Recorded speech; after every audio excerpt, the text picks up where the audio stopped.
కృష్ణం వందే జగద్గురుం గురించి కథానాయకుడు రాణా చెప్పిన విశేషాలను చూసొద్దాం పదండి.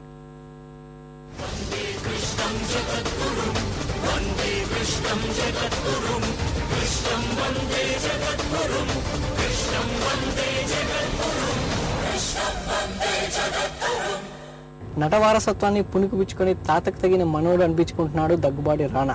తొలి చిత్రంతోనే లీడర్గా ప్రేక్షకుల హృదయాల్లో స్థానాన్ని సంపాదించుకున్న ఈ 6 అడుగుల ఆజానుబాహుడు ఇటు టాలీవుడ్లో నేను నా రాక్షసి నా ఇష్టం అంటూ అటు బాలీవుడ్లోనూ దమ్మరే దమ్ డిపార్ట్మెంట్తో తనదైన ముద్ర వేసుకున్నాడు.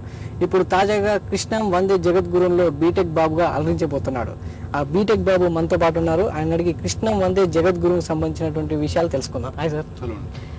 కృష్ణం వందే జగద్గురు మీలాగే పొడవుగా, టైటిల్ కూడా పొడవుగా ఉంది. దానికి మీరు ఏ విధంగా ఉంటారు? ఈ సినిమాకి చాలా యాప్ట్ టైటిల్ అండి.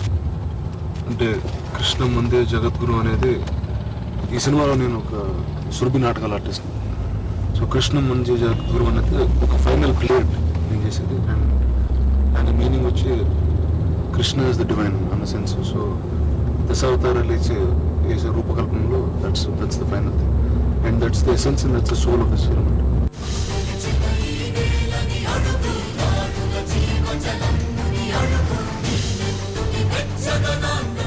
మత్స్యం నుంచి కృష్ణుడి దాకా, పశువు నుంచి పశుపతి దాకా మనిషి ఎలా ఎదగాలో చెప్పే నాటకం.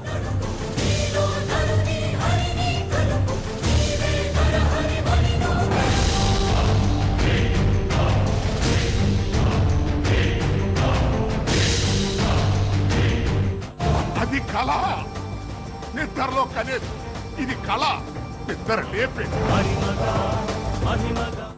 కృష్ణం వందే జగద్గురుంలో మీరు దశావతార రూపంలో పౌరాణిక పాత్రలో నటించారు.